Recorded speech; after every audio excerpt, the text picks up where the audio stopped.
So there are two main reasons why I'm really excited for this release. The first reason is probably not the most positive, but my initial disappointment for the S.H.Figuarts Reno left me very curious as to how the figurized Kikoru would compare to her Figuarts cousin. Both releases coming from the good people at Bandai, but one is your traditional 6-inch import action figure, whilst the other, the one that we're looking at today, is a model kit. Yes, we do have the Figuarts Kikoru coming sometime later this year, but for all you model kit building lovers out there, we have the figurized standard Kaiju No.8 Shinomiya Kikoru. The second reason, if you're watching this review at the time of this model kit's release, you'll also know that we were just treated to last week's episode of Kaiju No.8, where Kikoru's giant axe of pure awesomeness makes its first appearance, and I gotta say, the animators did a pretty darn good job of showing off just what Kikoru can do with that thing. Needless to say, it was a 10-minute kaiju bloodbath starring said axe, and all I could think about was recreating those scenes. So here we go again, guys, another figurized standard kit, the second Kaiju No.8 kit in the series, and as always, all you need are some plastic side cutters, your trusty hobby knife of choice, and that's it. Of course, you can always go all out and paint up your model kit, or even seal up those seam lines with some hobby cement, but I'll leave that up to you. For this review, I'll just be showing you guys what you get out of the package, stock as a rock, so here we go. So let's jump right into the stuff that I really like about this kit. First up, the sculpt.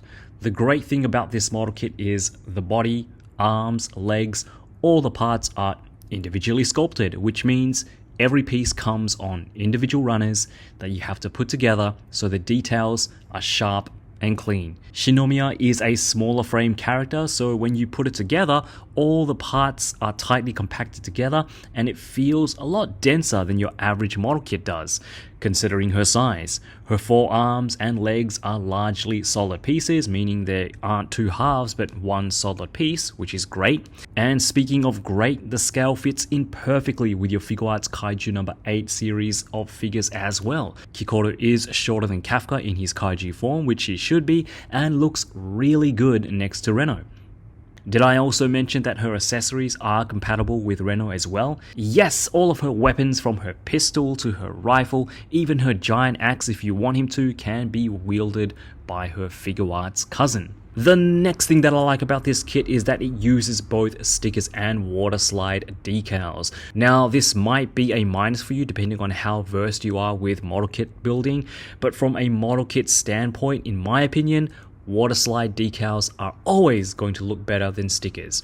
We get decals for her Izumo Tech logos on her shoulder pads, weapons and faceplates, which is ideal since stickers never go on as flat and smooth on curved surfaces. But I mean, if you've never applied a water slide decal in your life, then this might be a nightmare. But luckily, you do get one faceplate already printed, which looks great, which I guess you can argue, why couldn't they do this with all the faceplates? And the answer is cost, and I guess for some people, doing it yourself is a lot more fun. So, like the Kaiju No.8 kit, we get a bunch of options, but I opted to go with what the box displayed, and I think the results are pretty good. It was the last thing that I did with the build, and to be honest, probably the most satisfying thing too. Remember, take your time, don't rush it, and hopefully by the end of it, you should be left with some pretty good looking expressions for Kikoru, including a happy smile option, which is probably my favorite. Alright, now to the bad, or the things that I think could have been done a little bit better. I'll go from worst to least worst. So the two strands of hair that stick out from the sides of her head, I mean, they look great, it's a nice sharp sculpt, but it's made from the same plastic as everything else in this kit, which means it's not soft, and you don't get as much leeway or flex as you would with a normal action figure. It is so scary posing Kikoru's head around, and the fact that these two strands get in the way of, some particular poses makes it even more nerve-wracking. I don't want to snap these things off, but every time you move her head, you have to be super careful that you don't bump into her shoulder pads. I don't know what else they could have done here, maybe make her hair rubber, I don't know, but considering this is a model kit, I guess you just have to be extra careful. The next thing that I don't like are the hands, or more specifically the way you swap swap the hands out. You have to remove these gray armor parts every time you want some new hand options because we only get the one set with this kit. So every time you want to make a different pose with different hands, you have to do some disassembling and reassembling, which is a pain in the ass. The last thing that I'm not a fan of are the ankles, or these things around the ankles, and I'll get into it a little bit more when I look at articulation, but these little boost type things on the side of the ankles do restrict the pivoting articulation a bit. I mean, there's still quite a bit of movement there, but not as much as if you were to remove them, which you can do. The Figuarts doesn't have this problem because the pivoting joint sits a little bit lower and deeper into the foot. And there are a couple of other minor things, but I think that comes with the nature of being a model kit. The tolerance levels aren't as high as a regular action figure, so you can't be as rough with it when you pose the kit around. The articulation is really good, even better than the Figuarts Reno. It's not a fantastic crunch, but you do get better range in the ab section. The arms can pop out from time to time depending on the pose, but you can get Shinomiya to bring her arms in for a natural looking double-handed gun pose. Just remember to be a little bit more careful when handling and you should be okay. Okay, so let's take a look at Shinomiya's articulation. First up, her head, being really, really careful with the side strands of hair that I was talking about on the side of her head. She looks up really well, good for looking up at giant kaiju. She looks down pretty good as well, but again, just be careful with those strands of hair. You get a bit of tilt side to side, and rotation left and right again. Her pigtails, and I think that's what they're called, they're on ball joints. Voila. So, you know, you do get some movement with that. You know, good for your action poses, your jumping poses. So it's great that they did make these posable. For her shoulder pads are on ball joints attached to her shoulders. So you do get about 90 before they pop out, which isn't bad. They are a little bit stiff at the actual shoulder, but you do get 360-degree rotation. You do have a butterfly joint, and it does get some range. I don't know if you can see that. It is a little bit tough because I don't want to actually pull the arm out of the socket. But still, I do want to show you. There it goes. I still do want to show you that she does get a little bit of range with that butterfly joint. Again, it does. The shoulders do tend to pop out if you push it too far. But yeah, it's not bad, and you know, just give it some time and you will be able to get her into a natural looking double-handed weapon pose. You just have to work at it. So let's just bring those shoulders down. You do have a bicep cut. It's a single joint elbow, which gets more than 90 degrees. It's not too bad.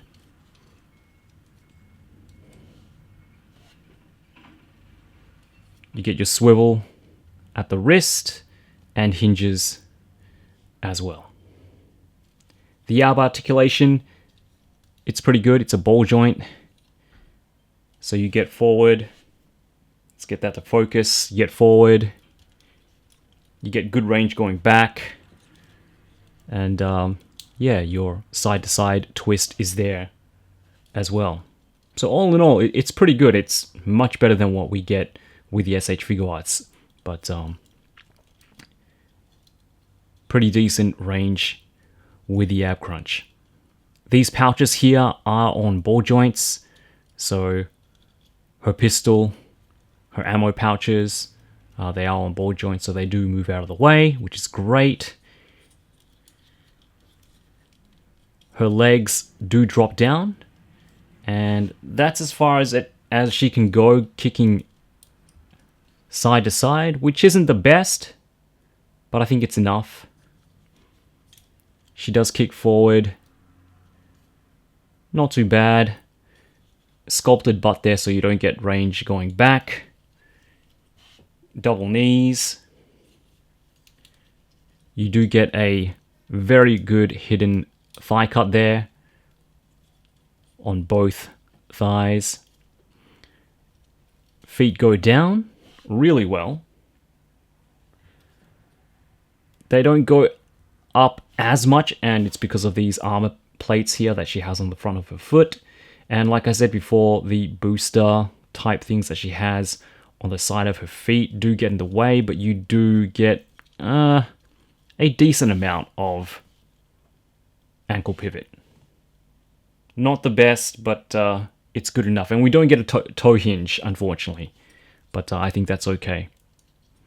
So again, for her size, considering this is a model kit, I think we get some pretty good articulation. Definitely enough there to get, Kikoru in some pretty dynamic poses with her gun and her axe, which is what we need. In the accessory department, I think Figuarts has you covered with all bases. Whilst I think Figuarts focuses more on her axe and accessories that complement it, like hands or lack of anything else except for her axe and hands, Figuarts gives you the option to go ranged weapons with her rifle that has a fake leather strap. It's such a small detail, but I love it. And we get a pistol. Yes, that's right, we get a pistol, which Reno can actually hold very nicely in his one and only trigger hand. But we can also switch it up for melee weaponry with her giant axe. I really like that we get a ton of hand options as well, but unfortunately, because this is a model kit, and as I mentioned before, we don't get complete individual hands with the kit. We get 2 fists, a set of open palm hands, a pair of gripping hands that double as gun wielders for her rifle and pistol, and of course for holding the axe. We also get a single left support hand for all those action gun poses and axe wielding poses as well. So despite the issues that I have with this kit, I'm not disappointed with it, as I was with Figuarts Reno. A lot of problems I mentioned are because it's a model kit, that's just the nature of it. I know it's unrealistic to expect action figure tolerance levels with this plastic, but it does make the posing experience a little less enjoyable, unfortunately. In saying that, Figuarts Kikoru still hits all those sweet poses. It just takes a little bit more time, and you just have to be a little bit more careful with it. I absolutely love all the accessories she comes with, even though I have to take apart the hands every time I want to swap them out. This, to me, feels like a complete representation of early days Kaiju No.8 Shinomiya. I love that we get a pistol, I love the fake leather straps on the gas mask and rifle, and the axe is light enough for the wrist joints to hold up without any issues. Best thing is, she scales perfectly with both lines, Figuarts and Figuarts, so you could go either way. As always, I know building a kit might put some people off, but this was a lot more enjoyable than Kaiju No.8. Shinomiya has some asymmetrical elements to her look, which makes the build a little bit more interesting, and the water slide decals are also a nice touch. I'm still looking forward to the Figuarts version. It's looking good so far, but again, like Reno, I really hope we get better articulation, because with a character like Shinomiya, she really needs it.